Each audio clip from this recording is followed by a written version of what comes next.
it's been a while, but that's because I had to take care of my mental health. Things that have not been going the way that I've wanted them to, and that's kind of just how life goes. So I've taken a step back and I've kind of been focusing on that.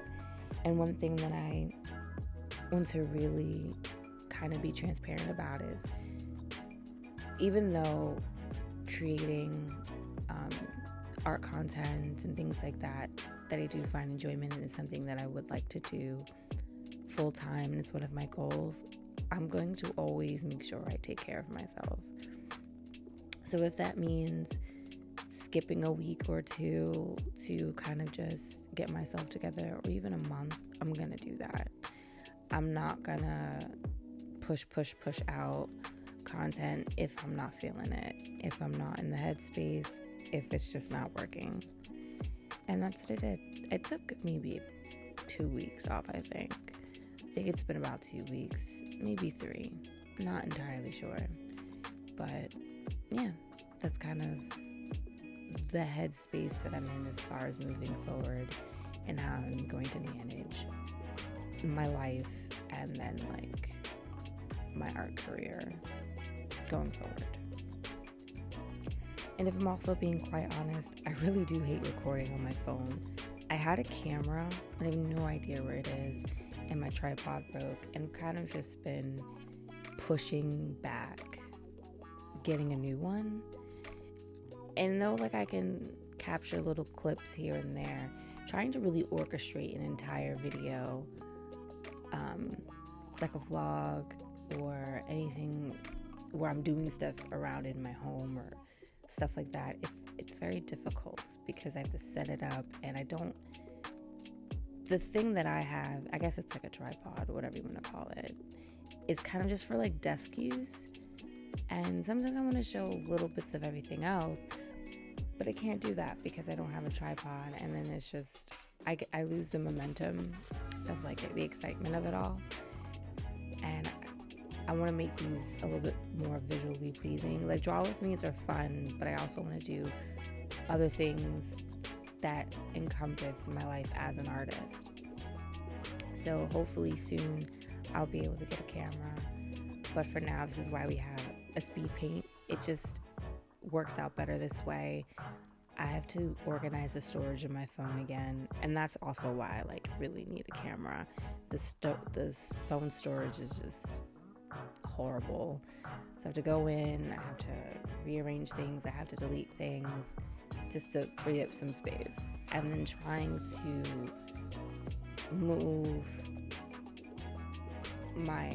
the videos that I record to my iPad is very hard. Again, freeing up the space, and I need time to do that, and it really takes me a couple days because the way that I am, the way my ADHD is, I have a lot going on.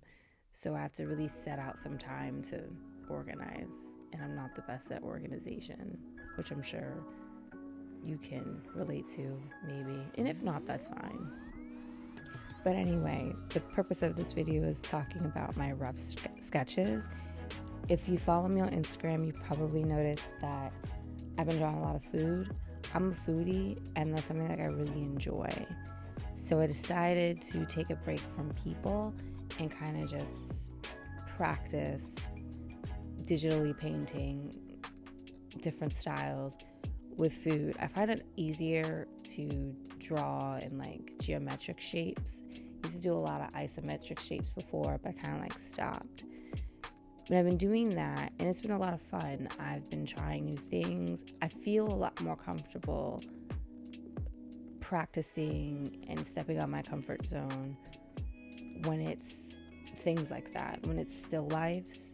When I'm doing people, I kind of struggle, but I decided to do some sketches of some faces. And as you can see, I've been watching a lot of shoujo, and then kind of just studying the josei anime style, and I'm just doodling. Like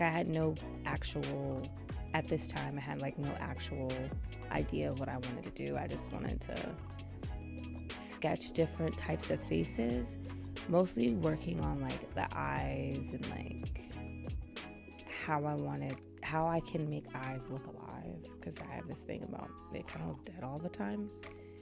And the nose, the mouth, I kind of have like how I like my mouths to be.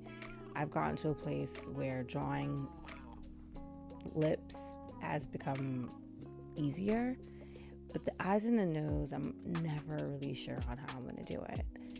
And there's so many different ways to do it. I kind of get in my head about it. So I'm just looking at different ideas and do I want them to be big? Do I want the heads to be bigger? Do I want the ears to be bigger? Do I want the necks to be smaller? Like, how do I want to do this moving forward? So I just doodle a bunch. That's like the greatest way to get in the groove, and also to help find your style. Just practice different variations of what you like and how it looks for you and how it feels for you. The one thing that I do now not think too hard on is hair.